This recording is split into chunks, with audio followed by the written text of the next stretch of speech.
Please like and subscribe my channel. Watch this video. Hi viewers, బాగున్నారు కదా? ఈరోజు శ్రావణ మాసం స్పెషల్ కదా.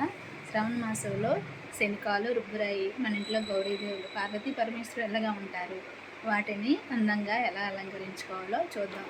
శ్రావణ మాసం వచ్చిందంటే మన ఇంటితో పాటు మన ఇంట్లో ఉన్న గౌరమ్మ, అలాగే స్టవ్, అలాగే పూజా మందిరం అన్నీ కూడా చాలా నీట్గా ఉండి మంచి మంచి రంగవల్లికలతో ముగ్గులు పెడుతూ పసుపు కుంకుమ అలంకరించుకుంటూ వాటిని అందంగా మనం అలంకరించుకుంటాం కదా. ఈరోజు నేను మా ఇంట్లో ఉన్న గౌరమ్మని ఎలా అలంకరించుకున్నామో మీకు చూపిస్తానండి. ముందుగా నేను అవి శుభ్రంగా క్లీన్ చేసుకున్నాను గౌరమ్మల్ని. మనకి ఇంట్లో శనికాలు ఎలా రుబ్బురాయి, మన పప్పు రుబ్బుకునే రుబ్బురాయి, ఇప్పుడైతే మిక్సీలు గ్రైండర్లు వచ్చాయి, కానీ పాతకాలం అయితే ఇవే ప్రతి ఇంట్లోనే ఉండేవి. కానీ ఎంత కాలం మారుతున్నా సరే వీటిని మనం పూజించుకుంటూ మన ఆచార సంప్రదాయాలు అయితే మనం ఇప్పుడు మర్చిపోం కదా.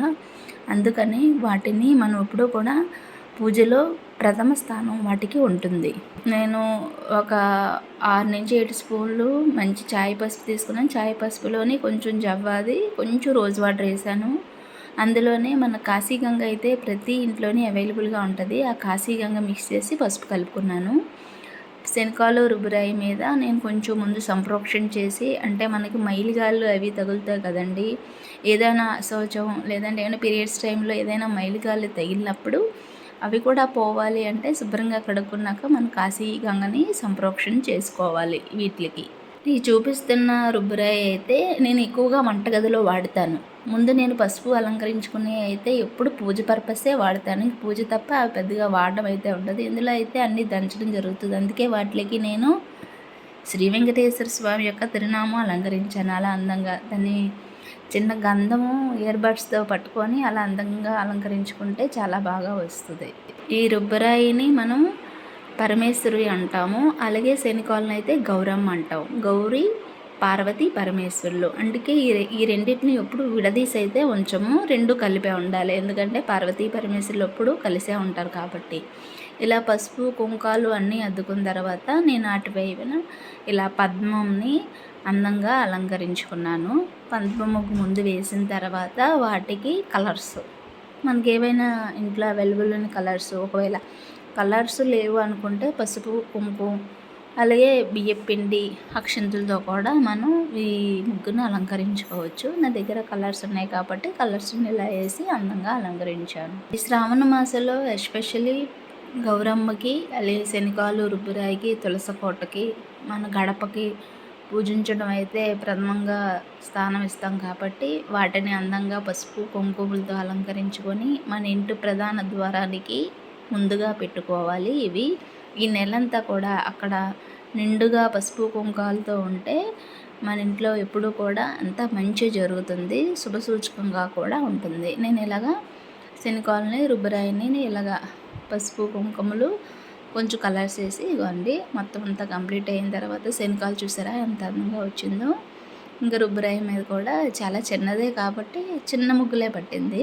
దానికి ఇలా డిజైన్ వేసి పసుపు కుంకాలతో అలంకరించుకున్నాను. అలాగే రుబ్బురాయి కంప్లీట్ అయిపోయిన తర్వాత శనికాలకి దాన్ని కూడా ఇలా కలర్స్ ముగ్గులై పెట్టి అలంకరించుకున్నాను. ఇవి ప్రధాన ద్వారం ముందు ఏర్పాటు చేస్తాను కాబట్టి నేను ఇలా ఒక టైల్స్ తీసుకున్నానండి. చిన్న పీఠం అయితే ఏర్పాటు చేసి ఆ టైల్ మీద గుమ్మానికి పక్కనే ఉంచుతాను.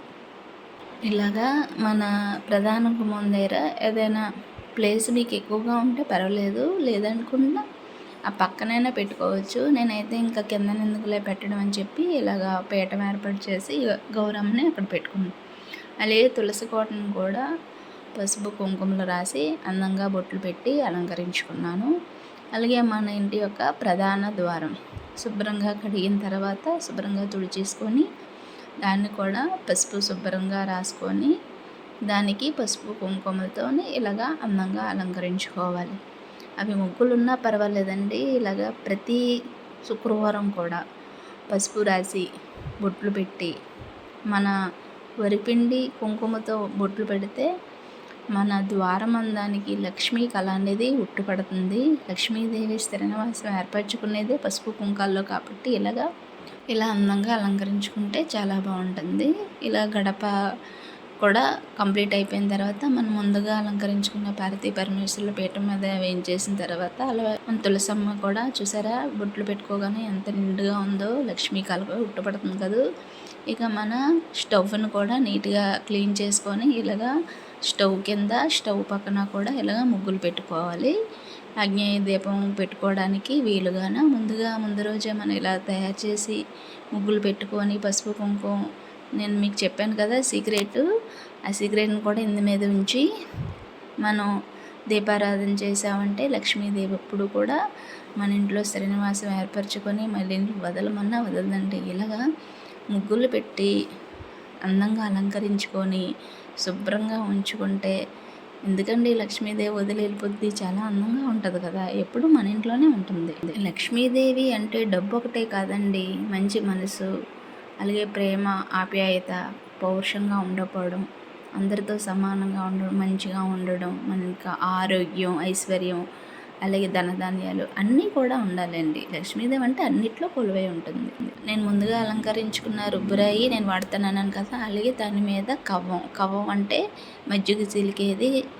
కవ్వం అంటేనే మనం చిలికే పర్వతం అనగా విష్ణుమూర్తి ఇలాగా మనం ఆగ్నేయ మూలాన్ని పెట్టి ఆగ్నేయ దీపం శుక్రవారం పూట కూడా పెడితే చాలా అద్భుతంగా ఉంటుందండి. మంచి పాజిటివ్ వైబ్రేషన్స్ అయితే వస్తాయి. ఇలా నేను స్టవ్ని కూడా శుభ్రం క్లీన్ చేసి తుడిచేసి స్టవ్ కూడా కొంచెం పసుపు కుంకుమ అలంకరించి ఇలా స్వస్తిక్ అయితే ఏర్పాటు చేశాను. చాలా అందంగా అలా అలంకరించుకొని ముందు రోజు అన్నీ అలంకరించేసుకుంటే మనం పూజ చేసే టైంకి నీట్గా ఉంటాయి. అలాగే పూజ కూడా బేగా కూడా కంప్లీట్ అయిపోద్ది.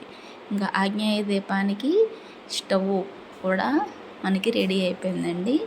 ముందుగా ఆగ్నేయ పూజ కూడా ఎలా చేయాలో నేను వివరంగా చూపిస్తాను. Thank you for watching.